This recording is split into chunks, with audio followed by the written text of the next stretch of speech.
You want to know the truth? The truth about love? I've been married to the same woman for 63 years, and I still haven't figured out how she does it, how she still makes my coffee exactly the way I like it. Two sugars, no cream, stirred clockwise 3 times without me asking. How she knows when my hip is acting up before I even wince. How she can walk into a room and suddenly I'm 22 again, standing at the edge of a crowded dance hall, forgetting how to breathe.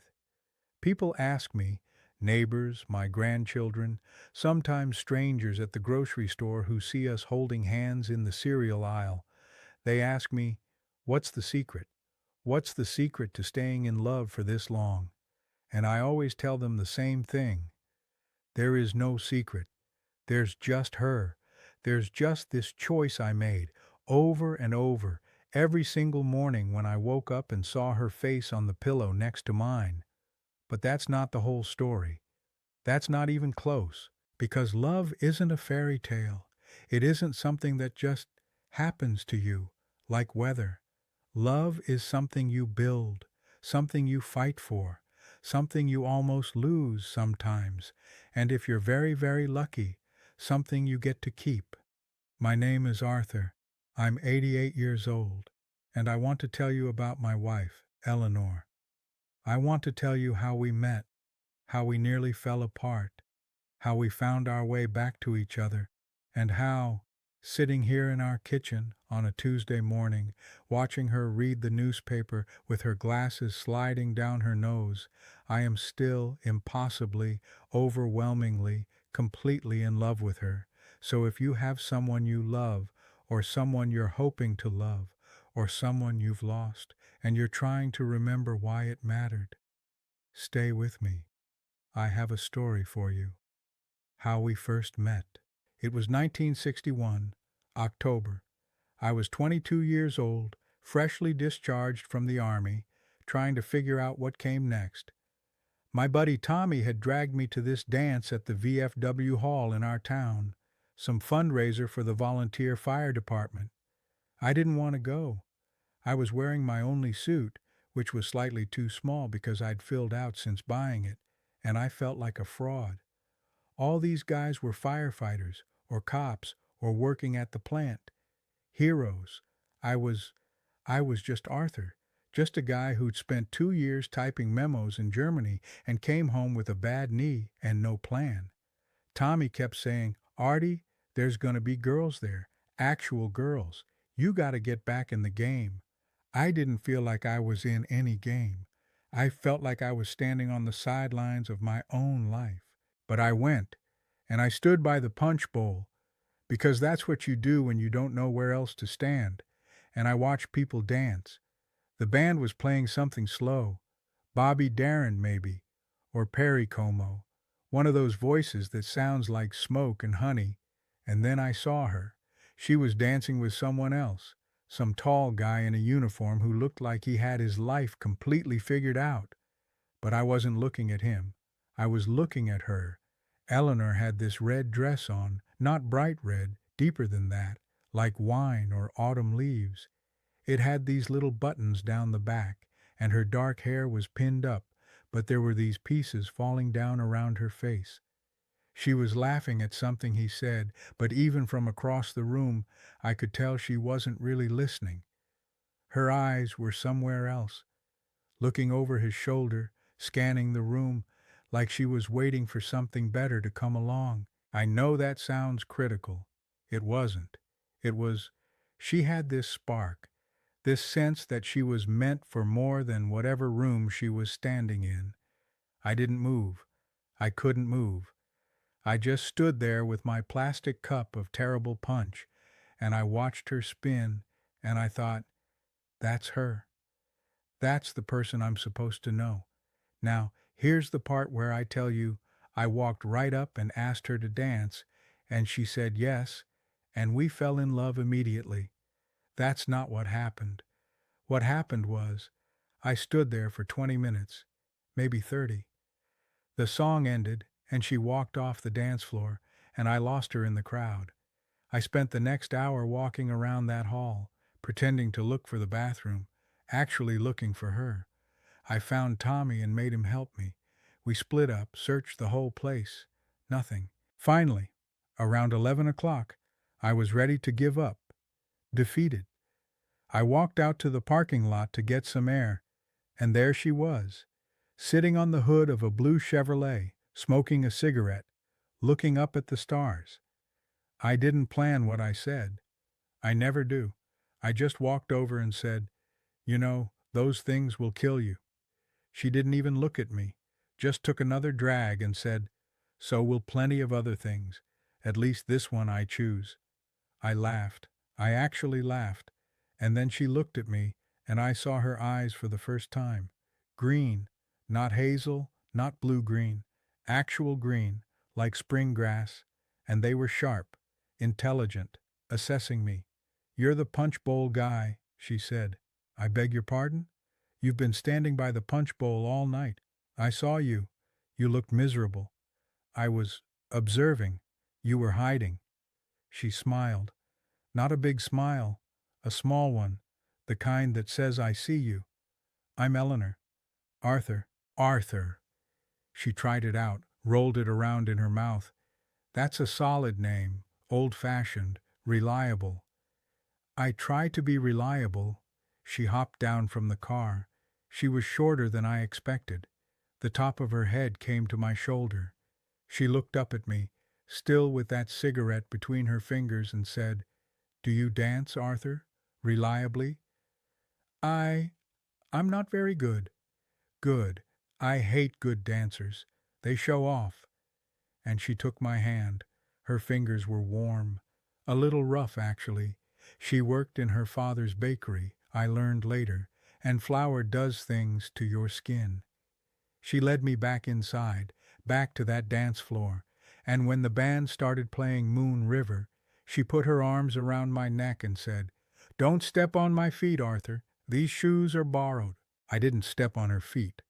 Not that night. I held her closer than I'd ever held anyone, and I could smell her hair, lavender soap, and something else, something like vanilla, and I felt her heartbeat through that red dress. Or maybe I felt my own. I couldn't tell the difference anymore. We danced for 3 songs. Didn't talk much. When the band took a break, she said she had to find her friend, her ride home. I asked if I could see her again. She looked at me for a long moment, those green eyes studying my face like she was memorizing it. "Tuesday," she said. "Pick me up at 7. My father will want to meet you first. He's protective." "Tuesday," I repeated, like an idiot. 7. I'll be there." "You'd better be, Arthur. I don't give second chances." She walked away. I didn't get her last name. I didn't get her address, just Tuesday and 7 and the memory of her hand in mine. I showed up at every bakery in town the next morning, trying to find her. Finally found her father's place on Oak Street. Stood across the street for an hour, too nervous to go in. Her father caught me loitering. Big man, flour all over his apron. He came out with a rolling pin in his hand, not threatening, just habit, and said, "You the soldier boy my daughter danced with?" "Yes, sir." "She said you might be useless. She said you might not show." "I'm showing, sir." He looked me up and down. "You got a job?" "Not yet, but I'm looking." "You got family around here?" "Just my mother. She lives in the apartment above the hardware store." He nodded, rolled that pin between his palms. "Eleanor's mother passed 3 years ago. Consumption. My girl, she puts on a tough face, but she's soft inside. Softer than she knows. You hurt her, soldier boy, and you'll answer to me." "I understand, sir." "Tuesday, 7. Don't be late." I wasn't late. I was early. I sat on their porch steps for 45 minutes, wearing that same too small suit, holding flowers I'd picked from my mother's garden because I couldn't afford a florist. When she opened the door, she was wearing a blue dress this time, and her hair was down, and she looked at me like I'd just invented something wonderful. "You came," she said. You said you don't give second chances." She smiled, that real smile, the big one, the one that crinkled her eyes. "Get up, Arthur. We're going to miss the movie. We saw Breakfast at Tiffany's." She cried at the end. I didn't understand why. Seemed like a happy ending to me. But I didn't say that. I just handed her my handkerchief, which was clean because I'd never used it, and she kept it. She still has it, actually. It's in her jewelry box, stained with mascara from 60 years ago. That was our first date. We talked until 2 in the morning, sitting in my mother's car outside her house, because neither of us wanted the night to end. She told me about her mother. I told her about Germany, about the loneliness of it, about typing memos while the world changed outside my window. She told me she wanted to open her own restaurant someday, not a bakery. Her father had that covered, a real restaurant, with tablecloths and candles and food that made people feel at home. "I want to feed people," she said, "not just their bodies, their souls."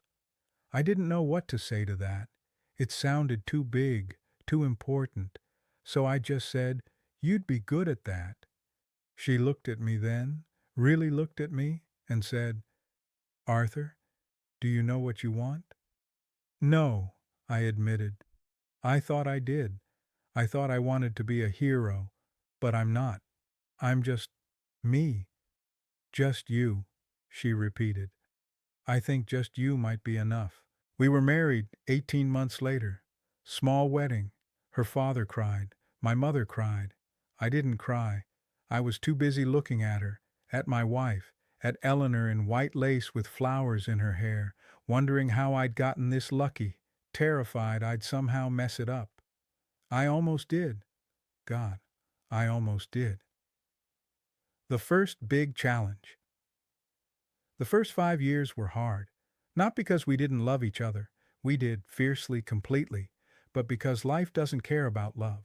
Life just happens, and you have to figure out how to survive it. I couldn't find steady work. I bounced from job to job. Salesman, delivery driver, night watchman. Nothing stuck.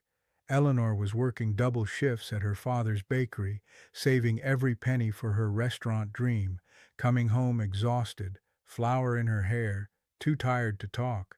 We'd sit at our kitchen table in our tiny apartment, eating whatever was cheap, beans, potatoes, day-old bread from the bakery, and we'd stare at each other, these two kids who'd been so full of plans, now just tired. I started drinking. Not much at first. A beer after work, then two. Then I'd stop at the bar instead of coming home, because home felt like failure. Because every time I looked at Eleanor, I saw what I wasn't giving her, the restaurant she wasn't opening, the life she wasn't living. Because she'd married a man who couldn't keep a job, who came home smelling like cheap whiskey and disappointment. We fought. God, we fought.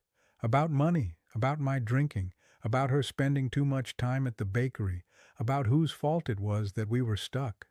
Ugly fights. The kind where you say things you can't take back. I remember one night, 1967, winter. We'd been married 4 years. She was pregnant. Our first, though we didn't know it yet, and I came home late, drunk, having lost another job. She was waiting at the table, still in her work clothes, and she looked at me with such emptiness. Not anger, worse, resignation. "Arthur," she said, "I can't do this anymore." I thought she meant leave. I thought she was done with me, and I said something terrible. I said, "Then don't. Leave. Find someone who can give you what you want, because God knows I can't." She didn't cry. She just stood up, walked to the bedroom, and closed the door. I slept on the couch that night, and the next, and the next. We didn't speak for a week, a full week, in that tiny apartment, passing each other like ghosts. I got sober, not because I had some grand revelation, because I was terrified, because I woke up on that 7th morning, on that couch, with the worst hangover of my life, and I realized I was going to lose her. Not someday, soon. I was going to lose the only thing that had ever mattered to me, and it was going to be my own fault. I poured out every bottle in the house. I went to her father's bakery, humiliating, walking in there, knowing he could see what I'd become. And I asked for a job, any job, sweeping floors, washing dishes. I didn't care. He gave me a chance, not because he liked me, because she asked him to. I found her that night, after my first shift, and I knelt in our kitchen, actually knelt, on the linoleum, and I told her I was sorry, that I was going to change, that I didn't know if I could, but I was going to try, every day, for the rest of my life. She didn't say anything for a long time. Then she said, "I'm pregnant, Arthur," and I broke. Right there, on my knees, I broke. Because I realized what I'd almost thrown away, what I'd almost made her raise alone, what kind of father I would have been, drunk and absent and angry. "I'll be better," I whispered. "I'll be better. For you, for the baby, for all of us." She touched my face. Her hands were still rough from work, and they were warm, and I leaned into them like they were the only solid thing in the world. "I know you will," she said, and she helped me stand up, and she held me, and we stood in that kitchen for an hour, just holding each other, not speaking, rebuilding something we'd almost destroyed. I stayed sober, one day at a time, then 1 week, then 1 year. I worked at that bakery for 3 years, learning the trade, proving myself. Our daughter, Sarah, was born in 1968, perfect, 10 fingers, 10 toes, Eleanor's green eyes. I held her and I wept, and I promised her, this tiny person who didn't even know I existed yet, that I would never let her down, that I would be the father I wished I'd had. Eleanor never opened her restaurant, not because she couldn't, she could have, eventually, but because Sarah got sick. Leukemia, they said. She was 3 years old. 3 years old, and suddenly we were in hospitals and hearing words like prognosis and treatment options and watching our baby lose her hair, her weight, her laughter. Eleanor quit the bakery. I worked double shifts, then triple, anything to pay the medical bills. We fought again, but different this time. Not about us, about how to save her, about whether to try experimental treatments, about whether to pray or hope or prepare for the worst. Sarah died in 1971, May. The lilacs were blooming. She was 4 years old, and she loved lilacs. Eleanor used to bring her sprigs from the bush outside our window, and she held one in her hand when she went. She looked at me, her father, and she said, "Don't be sad, Daddy. I'm going to see the flowers." I carried her casket. I don't know how. It weighed nothing. She weighed nothing. But it was the heaviest thing I've ever held. Eleanor didn't cry at the funeral. She cried for months after, at night, silently, so I wouldn't hear. But I always heard. I always held her. We held each other, and we kept breathing, because that was all we knew how to do. People said we wouldn't make it, that couples who lose children always split apart, grief pulling them in different directions, and it nearly did. We were different people after Sarah, quieter, sadder. The world had color, but it was faded like an old photograph. But we chose each other. Every morning we chose each other. We learned to talk about her, Sarah, our first baby, our lost girl. We learned to say her name without breaking. We planted a lilac bush in our backyard, and every spring when it blooms, we sit with it. We tell her about our lives. We tell her she's still our daughter. She always will be. The turning point. The turning point didn't come all at once. It came slowly, like sunrise, so gradual you don't notice until the room is full of light. It was 1975, 4 years after Sarah. We'd had our son David in 1973, a terrifying pregnancy, every kick a panic, every doctor's visit a prayer. He was healthy, perfect. He had my chin and Eleanor's stubbornness. He saved us, I think, not by replacing Sarah. No one could do that, but by giving us a reason to keep building, to keep hoping. But we were still damaged. We loved each other, but we loved each other through grief, which is a different kind of love, heavier, more careful. We walked on eggshells sometimes, afraid to trigger each other's pain. I was working at a diner by then, short order cook, finally something I was good at. Eleanor was helping out, part-time, trying to find her way back to herself. One night we closed up together, just the two of us, cleaning the grills, counting the register. It was raining outside, hard.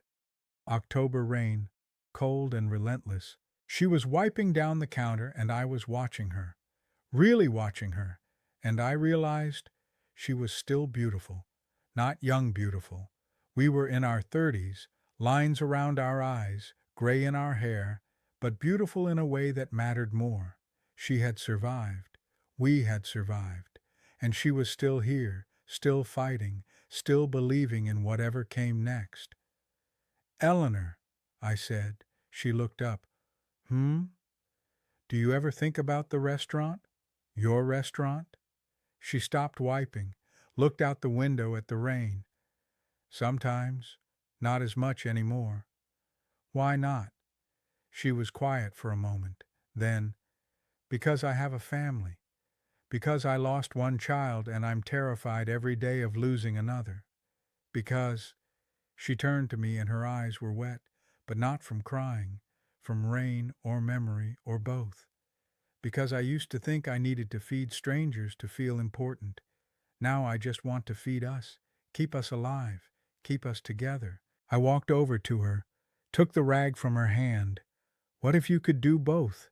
Arthur, we don't have the money. We don't have.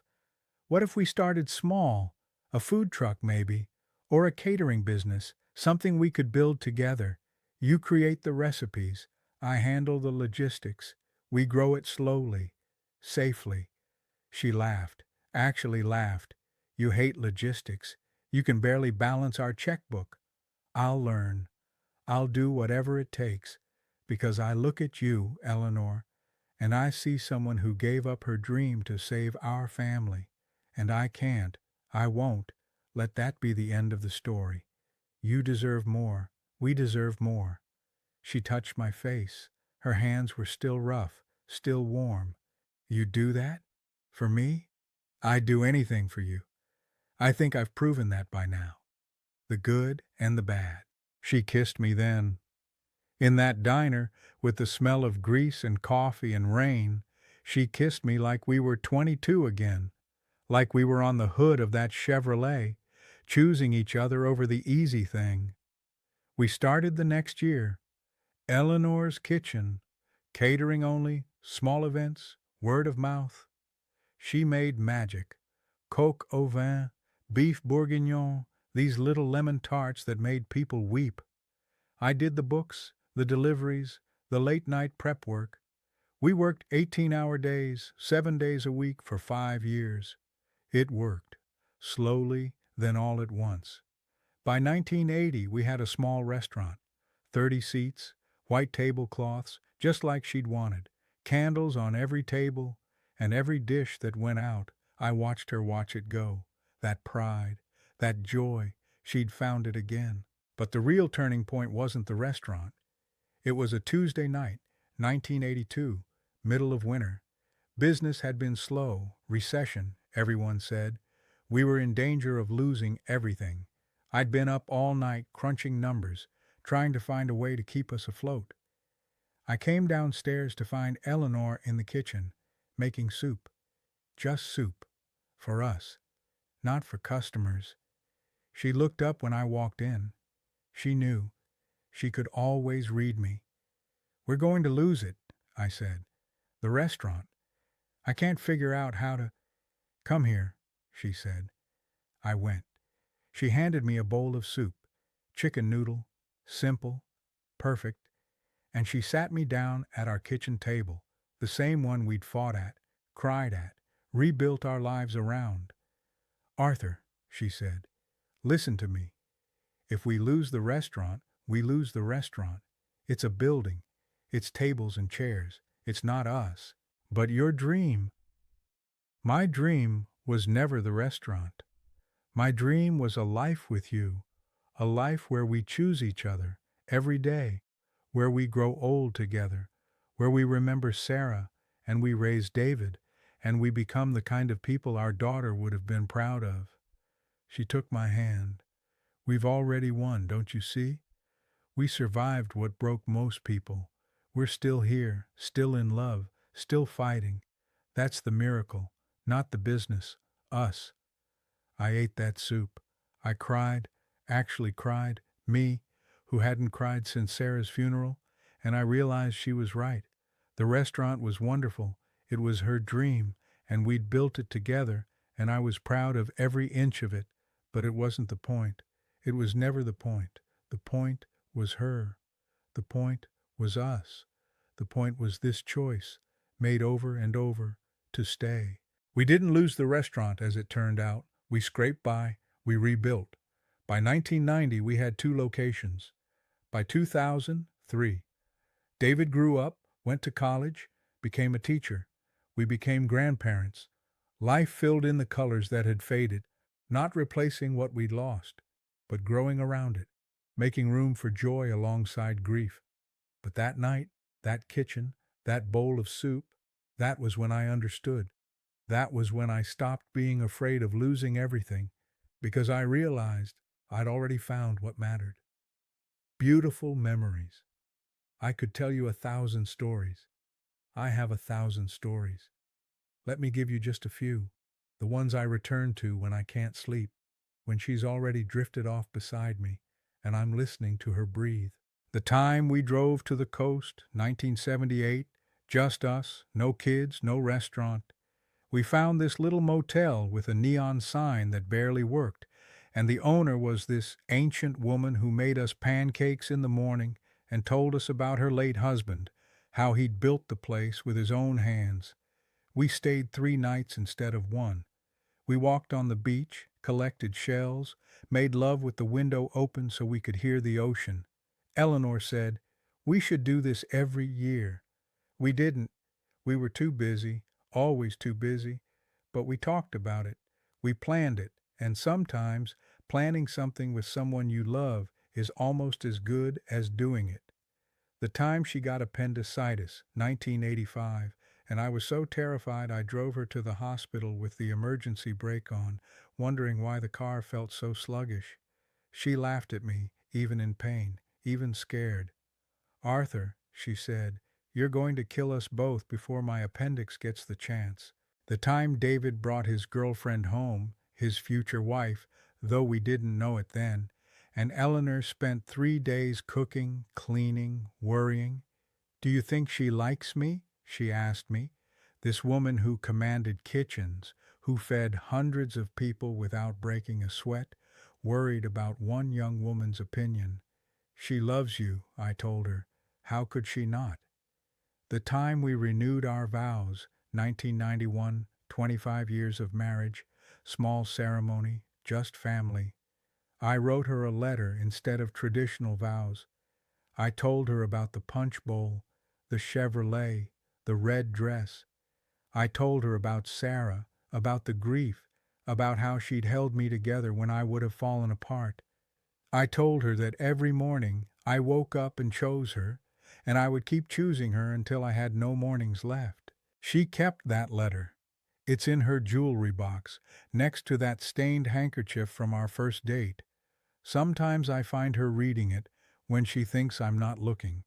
She always puts it away quickly, embarrassed, like she's been caught eating dessert before dinner. The time we became grandparents, 1998, our granddaughter Lily. Eleanor held her and wept, openly, unashamedly, and I took a photograph. It's on our mantel now. Eleanor, 70 years old, holding our future, her face wet with tears, smiling like the sun had just risen for the first time. The time we sold the restaurants, 2005, retired, finally, fully, completely retired. We didn't know what to do with ourselves. We'd worked 7 days a week for 30 years. We wandered the house, restless, bumping into each other. We fought about stupid things, what to watch on TV, how to organize the pantry, whether to get a dog. We got the dog, Max. Best decision we ever made after the decision to marry each other. We learned to be still, to sit on our porch and watch the world go by, to take those trips we'd always planned, the coast, the mountains, once, extravagantly, Europe. We saw Paris, we ate croissants that weren't as good as Eleanor's, and she delighted in saying so. We grew old. There's no way to describe it that doesn't sound sad, but it wasn't sad. It was earned. Every line on her face I knew, every gray hair I watched arrive. Her hands got rougher, then softer. Arthritis, the doctor said. All those years of kneading dough, of holding on. I started doing more of the cooking, simple things. She taught me her recipes, standing behind me, her chin on my shoulder, guiding my hands. No, Arthur, fold it. Don't stir. Gently, like you're waking someone up. We woke each other up every morning. Still do. Life after many years. I'm 88 now. Eleanor's 87. We live in the same house we've owned since 1975, the one with the lilac bush in the back, the one where we raised David, where we survived everything. It's too big for us. Stairs I can't manage without help, rooms we don't use, a garden I've had to let go because my knees won't bend that way anymore. We talk about moving. A condo maybe, something with an elevator, one floor, no maintenance. We talk about it, but we never do it, because this house is us. Every scratch on the door frame is a memory. Every creak in the floorboard is a step we've taken together. I can't leave it. I won't. Our days are slow now. We wake early.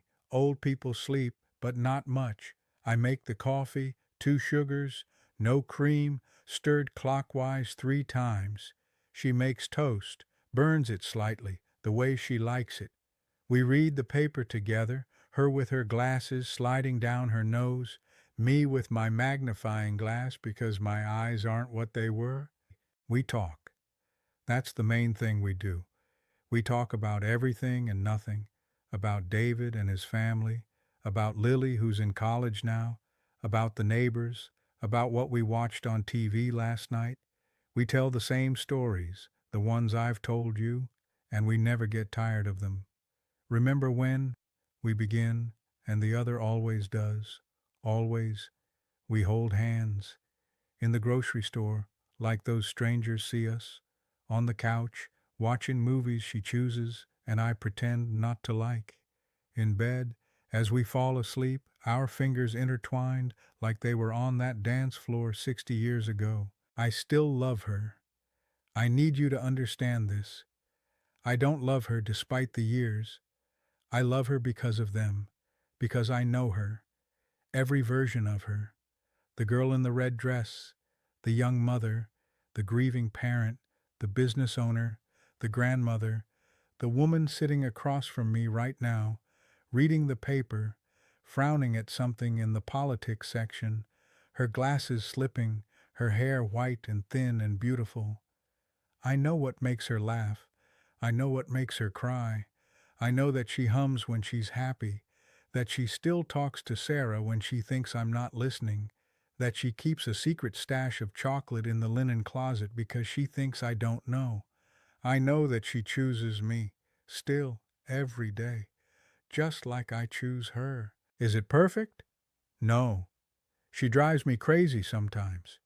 She reorganizes things I've just organized. She insists on watching the same holiday specials every year. She tells me I'm going deaf, and I tell her she's going blind, and we bicker like we did when we were 30, when we were 50, when we were 70, but we never go to bed angry. That was our rule from the beginning. We break it sometimes. We're human, but we always fix it before sleep, because we learned the hard way that you don't know how many nights you have left. You don't know which conversation will be your last, so you make them count. You say, I love you, like it's punctuation, like breathing, like the most natural thing in the world. Because it is. So here's what I want you to take from this. If you take anything, love isn't a feeling. Feelings fade, change, shift with the wind. Love is a decision.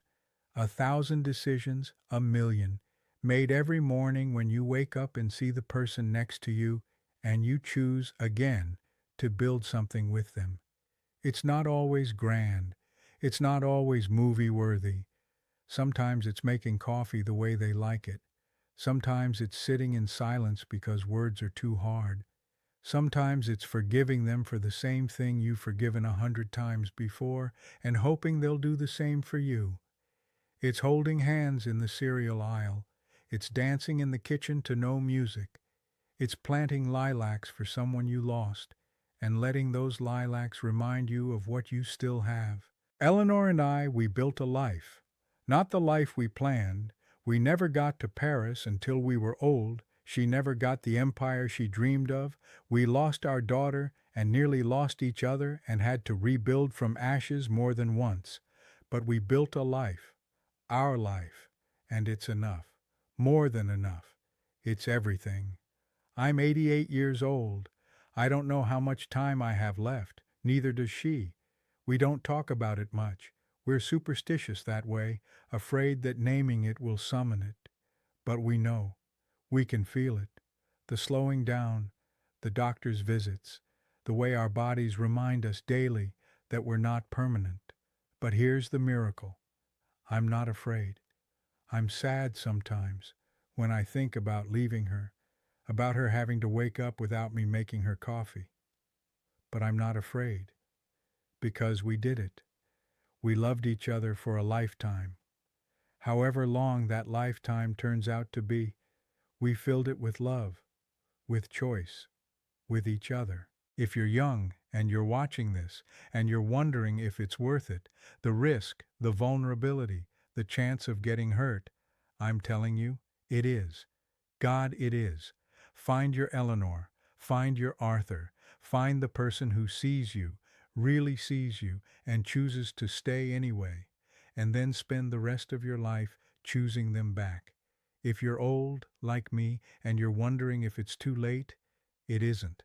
It's never too late to hold hands in the grocery store, to dance in the kitchen, to say, I love you one more time, or 1,000 more times, or until the words lose all meaning and become just the sound of your life together. If you've lost someone, if you're grieving, if you're alone, I'm sorry. I know that pain. I carry it too, always will. But don't let it stop you from loving. Sarah taught me that. Love is worth the grief. The grief proves the love mattered.